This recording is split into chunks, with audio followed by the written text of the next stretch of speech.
In example number 1, we eliminate the y here, the minus 2y and the plus 2y, seeing how they have the same value in front of y.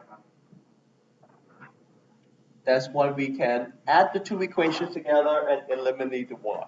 But you can actually eliminate the x if you prefer to eliminate x first. For now, they don't have the same number in front of the x.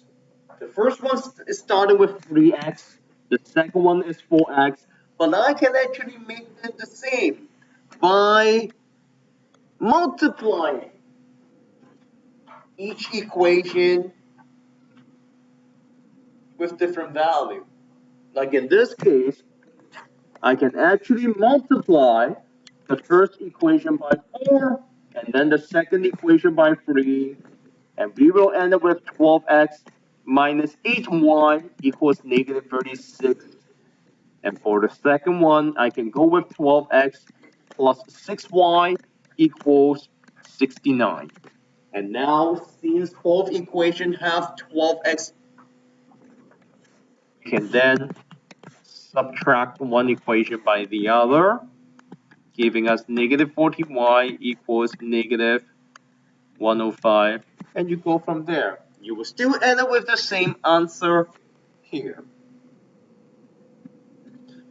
And this is the good thing about the method of elimination. You don't have to do much to solve the problem. Looking at an example, if they don't have numbers matching with each other, we will simply use a multiplication. Make one equation bigger so that the numbers match and you eliminate. Here in example number 2, if I want to solve the system by elimination, seeing how the x doesn't match, the x in each equation doesn't match, and the y in each equation doesn't match, we need to multiply one of the equation by a constant, or it could be both. You need to ask yourself, which variable do you want to eliminate? You want to eliminate one? Can you eliminate the x instead? Yeah, doesn't matter. But usually I'll try to pick the one that will involve the smallest value. I can choose to multiply the first equation by 2, and that will give us 2x minus 4y equals 7. But let's say if you choose to eliminate the x, you will then multiply everything by 3, making those numbers bigger. Oops. Yep, 14. Thank you. The second equation, and we're going to stick with the same thing. And now, since both equations have 4y in it, one with a minus, one with a plus, if they have opposite sign, we will add them together. So the 2x plus 3x becomes 5x. Minus 4y plus 4y cancel each other out. And finally, 14 plus 1, that will give us 15. And once you have your answer for x, we can then put it back into either the first equation or the second equation. Both of them will give us the answer for the other variable. So let's see, if I'm to put it back into the first one, sum into equation number 1, I will have x equals 3 minus 2y equals 7, and therefore y equals negative 2. These are the answers for the first system.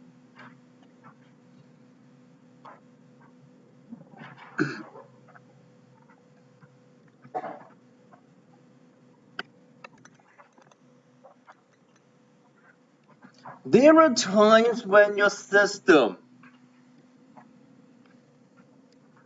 have terms in different places. You can always rearrange the term, put them back in a nice way. Like starting with the first equation, I can keep the x and y on the left-hand side and bring the 8 to the right-hand side. And for the second equation, I can bring the 5x back to the left-hand side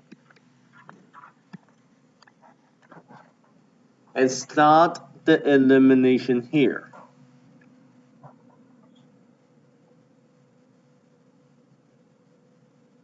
Now, in the previous question, we eliminate the y. This time, let me eliminate the x.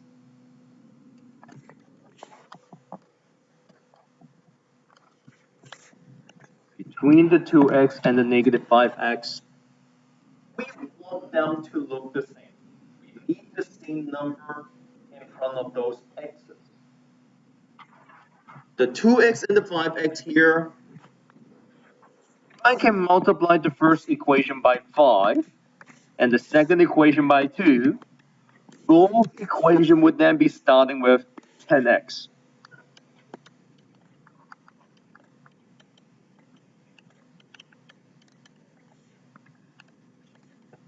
Now, of course, the second equation, we will have negative 10x.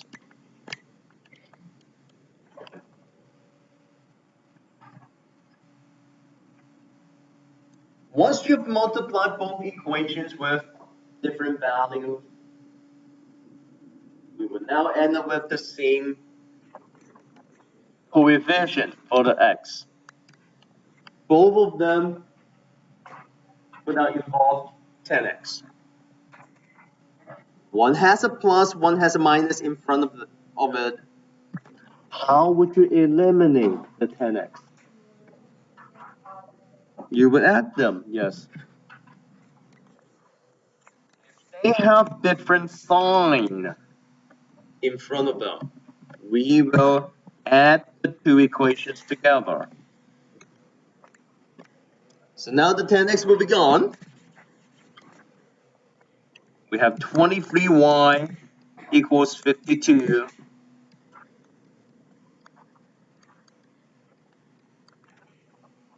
Well, unfortunately, we end up with a fraction of y. That's all right. We know how to deal with fractions. If this is the value for y, I can now substitute this number back into either equation number 1 or equation number 2 again. This time, what do you want to substitute? Where do you want to substitute? Which one would look easier to work with? It doesn't matter. You go pick one. First one. Okay. So if we're to put it into the first equation, 2x plus 3y minus 8 equals 0, we will then solve for x.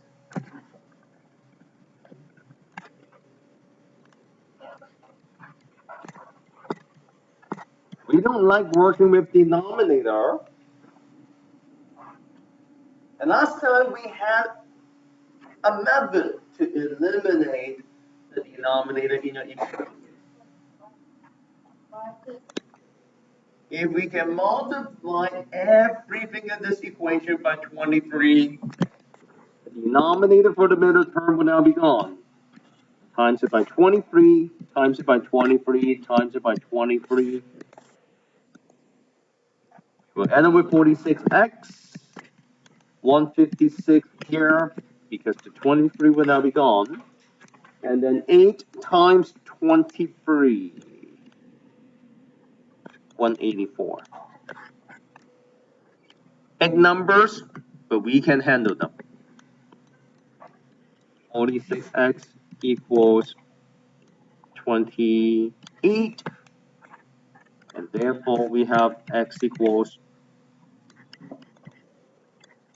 Don't forget to reduce it. 14 over 23. You have 28 over 46, and after you reduce that, we have 14 over 23. So these are the answers for x and y.